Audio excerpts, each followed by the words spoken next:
ان شاء الله بتنصروني. اما ايضا لم يبقى الشيخ صالح. حرية تركي رح ينوجد بشوارع بيروت رح نجيبه.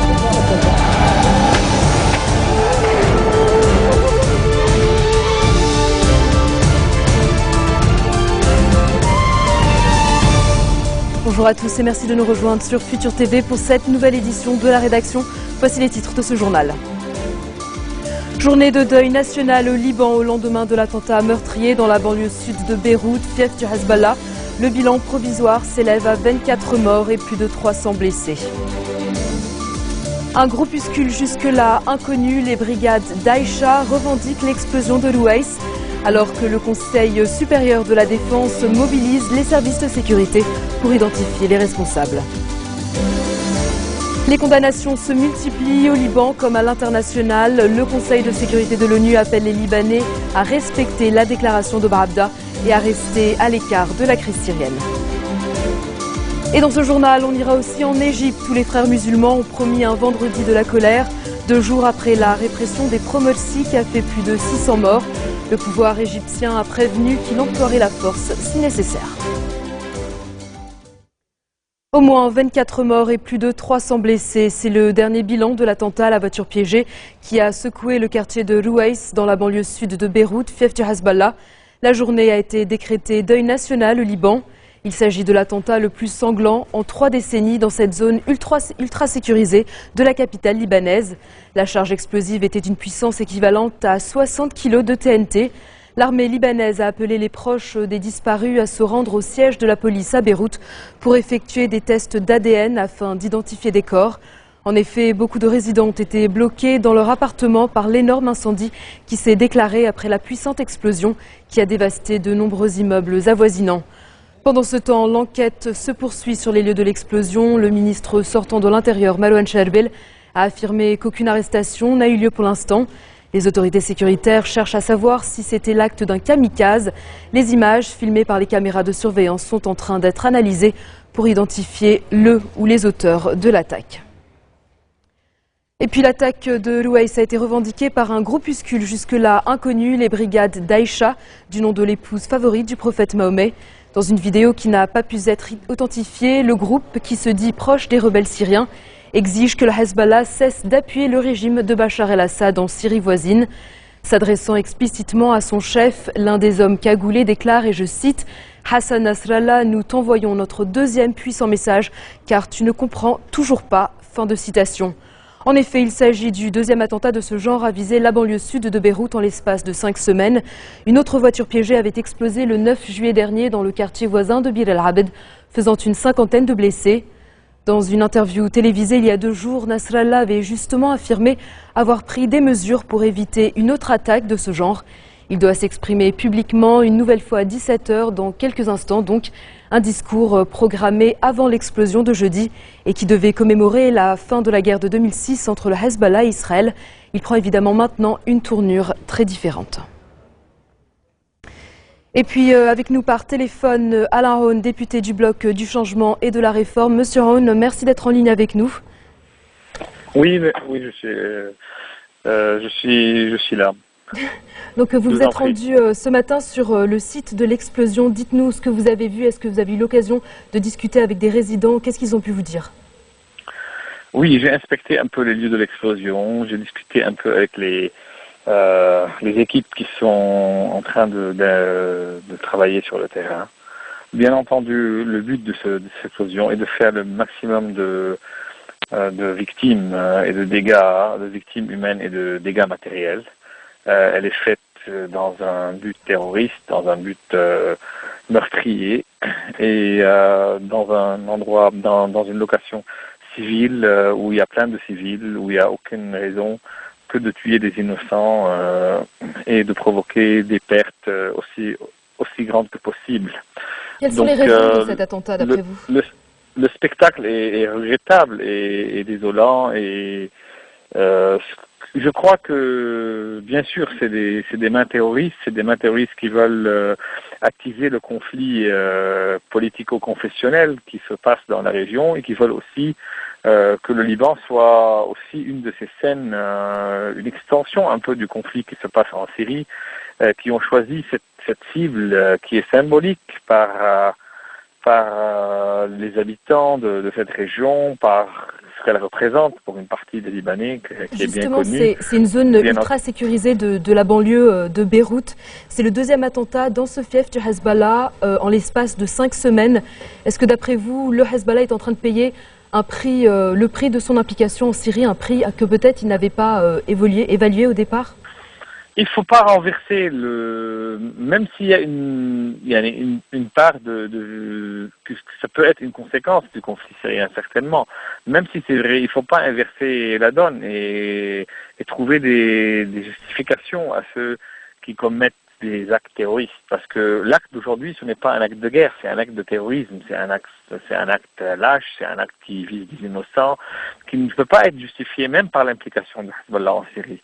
Donc on peut très bien discuter autant qu'on veut et être opposé et tout ce qu'on veut à l'implication de Hezbollah en Syrie, mais il ne faut pas, par conséquent, par ailleurs, il ne faut pas trouver des justifications ou des circonstances atténuantes aux terroristes qui ont visé les innocents comme ça s'est passé hier. Il faut pas renverser un peu l'accusation, la victime devient accusée et vice versa. Non, je crois que aujourd'hui, il faut qu'il y ait une condamnation unanime de tous les Libanais, de toutes les factions, de toutes les confessions contre cet acte. Et il ne faut pas que les politiciens ou les partis politiques, même opposés au Hezbollah, jouent le jeu de fait de trouver des justifications ou à ceux qui ont commis ce crime odieux. Aujourd'hui, le Liban, c'est un parlement autre prorogé, un cabinet démissionnaire, le mandat présidentiel qui touche à sa fin.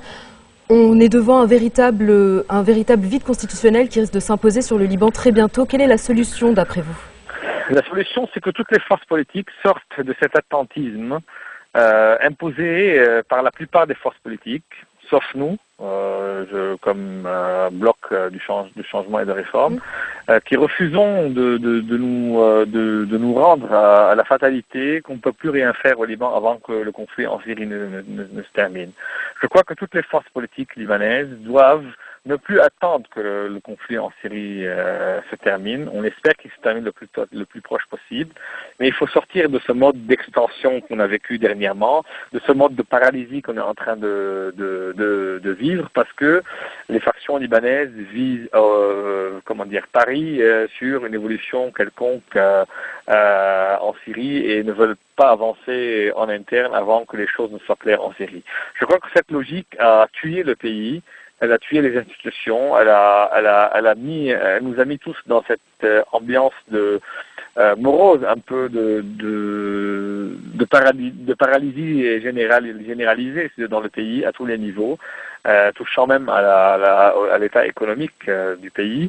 Donc je crois qu'il faut que toutes les parties renversent un peu cette dynamique et rentrent dans une logique de gestion de leurs différends, parce qu'on aura toujours des différends, spécialement par rapport à ce qui se passe en Syrie, mais au moins, il faut qu'on organise ça et qu'on puisse, malgré tout, former un gouvernement, s'asseoir tous ensemble autour d'une table et gérer nos affaires courantes, mais pas un gouvernement d'affaires courantes, mais pas un gouvernement d'union nationale où tout le monde porte la responsabilité. D'accord. Alain Ron, député du Bloc du Changement et de la Réforme, merci beaucoup pour votre intervention. Le Conseil supérieur de la défense, qui rassemble les principaux services de sécurité, l'armée et le président de la République, ont tenu une réunion au palais de Barabda ce matin. Le Conseil a affirmé avoir mobilisé les services de sécurité pour identifier les responsables de l'attaque de Rouaïs. Les autorités libanaises ne privilégient pour le moment aucune piste, même si Michel Sleiman, qui a qualifié l'attentat de criminel et de lâche, a affirmé qu'il porte la marque d'Israël, ennemi juré du Hezbollah. Même son de cloche du côté du chef du parti socialiste progressiste Walid Jumblat, qui a condamné l'explosion tout en accusant l'État hébreu. Des accusations rejetées par le président israélien Shimon Peres, qui a affirmé que son pays n'a rien à voir avec la situation au Liban. Et puis les condamnations se sont également multipliées à l'international. Le Conseil de sécurité de l'ONU a qualifié l'attentat d'acte odieux, soulignant la nécessité de poursuivre les responsables en justice. Dans une déclaration unanime, les 15 membres ont appelé les Libanais à sauvegarder l'unité nationale face aux tentatives de nuire à la stabilité du pays, mais aussi à s'abstenir de toute implication dans la crise syrienne, conformément à la déclaration de Barabda. Et puis, autre condamnation, celle de Laurent Fabius pour le ministre français des Affaires étrangères. L'attentat de l'Ouest est la conséquence d'une des tactiques de Bachar el-Assad qui vise à régionaliser le conflit syrien. On l'écoute.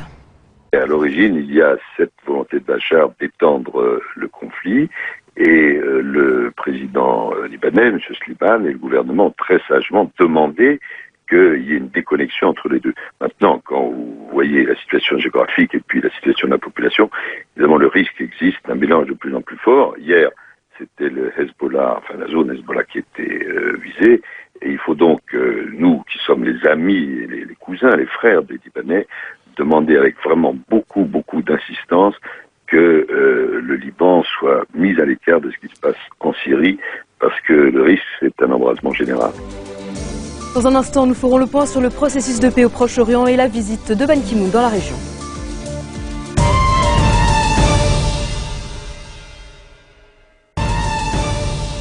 Retour sur le plateau de l'info de Futur TV. Vendredi à haut risque en Égypte, une nouvelle confrontation sanglante et redoutée. En effet, les frères musulmans, dont est issu le président déchu Mohamed Morsi, veulent que cette journée de prière se transforme en vendredi de la colère.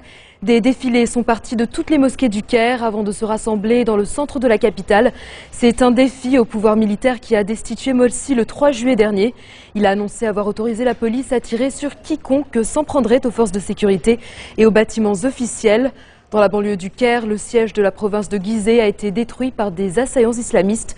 Depuis mercredi dernier, jour du sanglant assaut contre les campements installés par les frères musulmans, plus d'une quarantaine de policiers ont été tués. Mais le bilan est surtout très lourd dans les rangs islamistes. Il est officiellement de 600 morts. La confrérie, elle, parle de plus de 2200 morts. Ban Ki-moon poursuit sa tournée au Proche-Orient au lendemain de la relance des négociations de paix. Après s'être entretenu hier à Ramallah avec Mahmoud Abbas, le président de l'autorité palestinienne, il a rencontré le chef de l'État israélien Shimon Peres ce vendredi à Jérusalem. Objectif du secrétaire général de l'ONU, encourager la reprise des négociations entre Israéliens et Palestiniens. Ban Ki-moon a demandé aux deux camps de faire preuve de patience, de surmonter le profond scepticisme ambiant et surtout d'éviter toute action susceptible de porter atteinte aux négociations. Il a rappelé que les Nations Unies soutiennent une solution à deux États.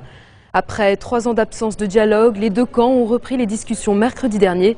Des pourparlers sous patronage américain menés par Tzipi Livni côté israélien et par Saeb Erekat côté palestinien.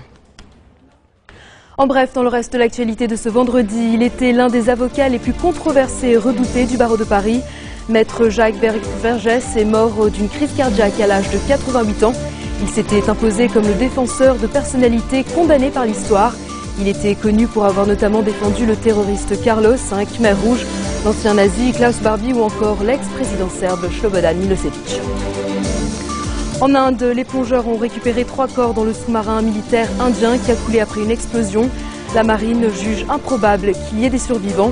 Le sous-marin à propulsion diesel électrique a sombré dans la nuit de mardi à mercredi à la suite d'une explosion alors qu'il était à quai à Bombay avec 18 marins à bord. Les premiers corps récupérés ne sont pas reconnaissables à cause de graves brûlures et l'identification se fera par prélèvement ADN.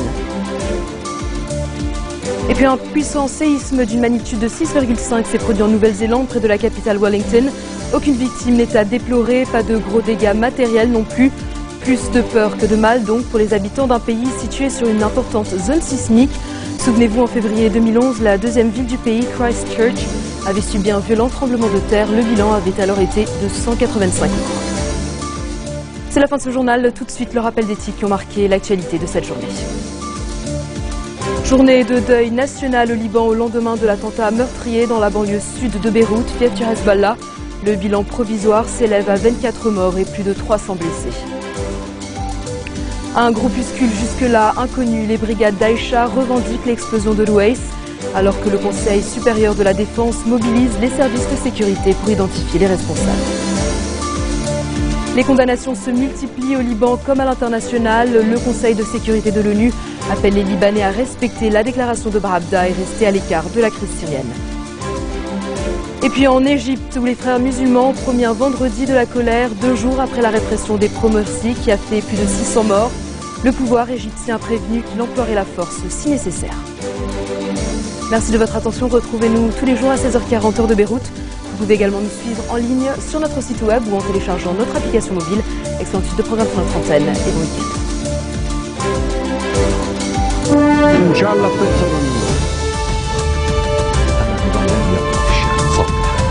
حي تركي رح ينوجد بشوارع بيروت